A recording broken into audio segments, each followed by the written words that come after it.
Hello, my name is Randy Williams. I'm bringing you Keiretsu Forum Presents. I'm a proud member of our community that's grown to 47 locations globally. We started these shows a year ago, and it was 42 there, so have enjoyed our growth. Every month on our show, we try to inspire, educate you, our viewers, on various aspects of angel investing. We are going global with a conversation today, talking about what institutional and also foreign investors are looking for in U.S. technologies. And we have an expert to my left. He's also my partner in our family of venture funds. Matthew, if you could tell the viewers a little bit about your background and then more specifically the topic today. Thanks a lot, Randy. Yes, well, over the last 30 years or so, I've spent a lot of time working with international companies, corporations looking to expand into the US or to gain access to interesting opportunities, technologies and products to take to their home markets. And I've also worked with a lot of sovereign entities, countries and regions and states around the world on their digital economy strategies. And all of that's coming together in today's topic about the types of technologies international investors want access to. And let's name a top three. Let's be precocious, and obviously investors all over the world we have strategic investors, we have angel investors, but what do you think the top three technologies that you feel that investors are looking at in the U.S. today that are overseas? Well, broadly, we're talking about areas within information technology, so those continue to be cloud access, technologies broadly defined, enterprise and consumer-oriented. We're seeing the rise of a lot of artificial intelligence. We're seeing the rise of robotics and remote control systems, the Internet of Things and the sensor revolution, all of these things in that space. New viewing technologies like virtual reality and to some extent augmented reality are also getting a lot of attention. In life sciences, it continues to be the continuing rollout of genomic medicine in its various flavors, personalized medicine, other things. And then we're also seeing obviously heightened interest in clean technologies, new materials and new approaches to fuel all of our information technology needs globally. So global investors, are they looking mostly on the West Coast, or are they looking all throughout the United States? Where is their focus? Right. So the digital economy and innovation is certainly not a US-specific trend. New innovation hubs are springing up throughout the world, and there's no monopoly on innovation. At the same time, it is true that the West Coast of the US is one of the leading innovation centers in the world. And we do drive a lot of new technologies that then get deployed globally. And I would say that even though there are pockets of innovation in New York and Boston, in Texas, the north coast of the US, all the way from Vancouver and Seattle in the north all the way down to San Diego, is a real hotbed for innovation. Yes.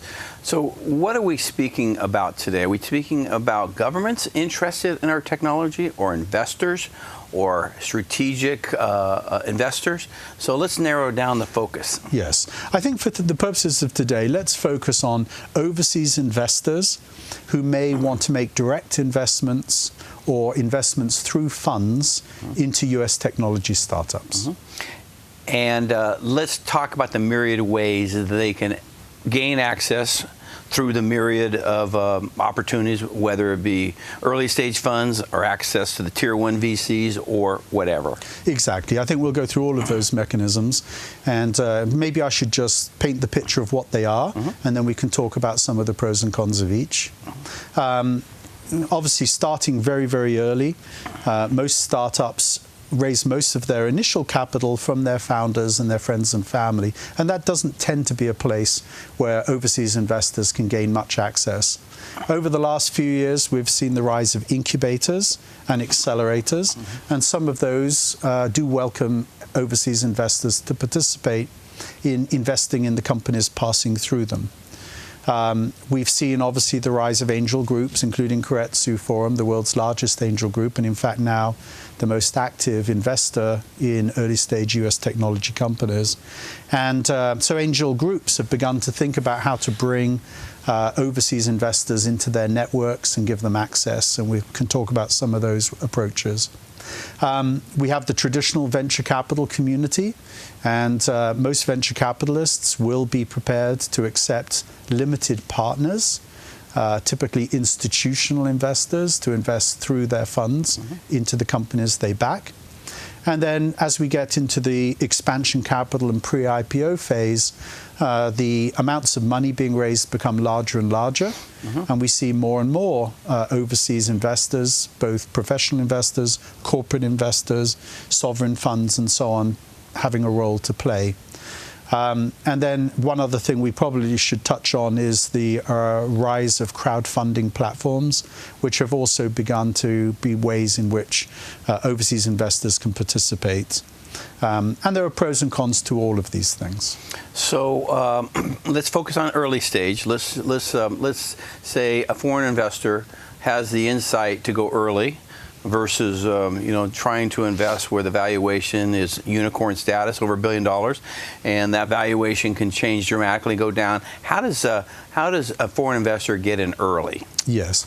Well, so for the very largest international investors, we've seen them beginning to set up operations in the US directly. So we'll see very large corporations, the Huaweis of the world, the buyers from Europe, actually setting up teams of people, Deutsche Telekom, Orange, and others, here in Silicon Valley, in the Pacific West Coast and other parts of the US. And they will hire local people, or they'll transfer their employees from overseas. And these people will scout out technologies and sometimes make direct investments. So that, for very large companies, that's an approach. For sovereign funds, similarly, sovereign funds will often have a local presence, a small number of people here in the US looking for direct investments. Obviously, that doesn't really make sense for most overseas investors. They want the access, they want to invest, but they don't want to commit dedicated resources. And at that point, their choices are the other things we described. For early stage, they're typically going to be limited partners in funds that other people will manage. And those can be angel funds, incubator funds, or venture capital funds. And it's a question of what stage do they want to go after and what type of access do they want to get. And when we're looking at strategic, why don't you define what a strategic investor looks like? So a typical strategic investor is someone who's operating a business overseas or internationally, and they'll have some current business that they're trying to support or expand with new opportunities, whether those be technologies, products, or services, and other things. So they're making an investment not just for the financial return, they're making an investment because they see it as benefiting their own business or expanding their own business. And so you can imagine if I am for example, a European pharmaceutical company, I may be looking for new technologies and new breakthroughs that I can expand globally. Or in some cases, I might be an international automotive company and I'll be looking for leading-edge technologies which are getting traction in the US environment that I think can be expanded internationally. So that's the typical profile of a strategic investor.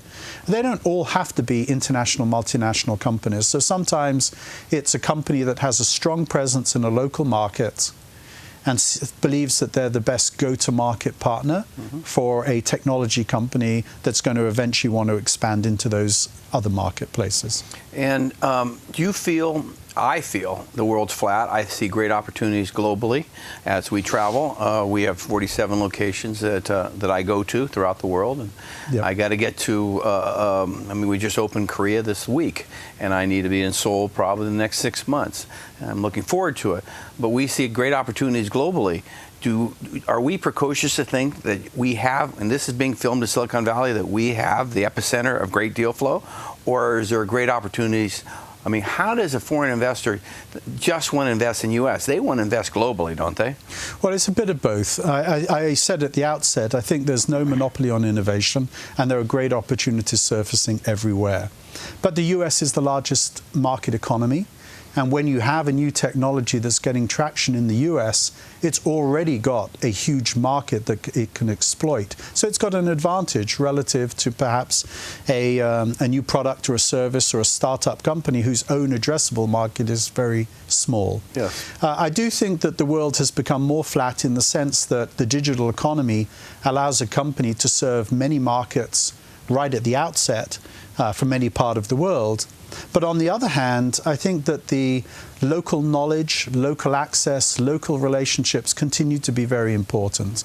And that's one of the reasons why a US technology company may well want to have a partner in an overseas environment to help them expand into those marketplaces.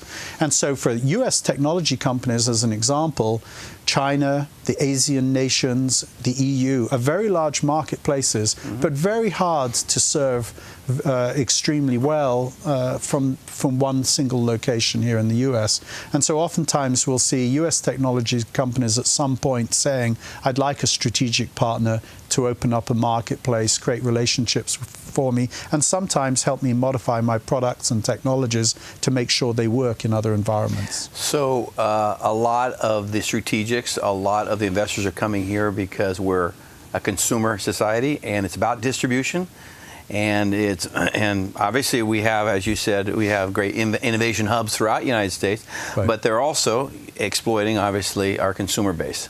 That's correct. And so whilst today we're not talking about the other part of this equation, which is bringing overseas technologies to the US market. Today we're just focused on helping overseas investors access and invest in US technologies. Obviously it is a two-way flow. Sure. But I think what's very interesting is we are certainly in a phase where we're seeing a lot more interest from overseas investors. And we quickly went through all the different approaches. We didn't talk very much about the pros and cons. In the past, an overseas investor would have tried to invest in a top-tier venture capital firm. Today, most of those venture capital firms are oversubscribed, the very best ones, and they don't want any more limited partners. They have more capital than they can deploy, especially early stage. Increasingly, their capital is going to late-stage investment opportunities. So practically, if you're an overseas investor and you want access and the opportunity to invest in a top-quartile venture capital firm, you can't get it. Incubators and accelerators, meanwhile, are very, very early stage where the failure rate is very high.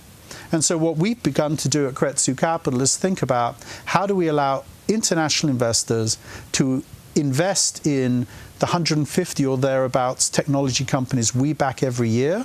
And we're doing that through funds that we're creating at Keiretsu Capital specifically to help overseas investors invest in US technology companies.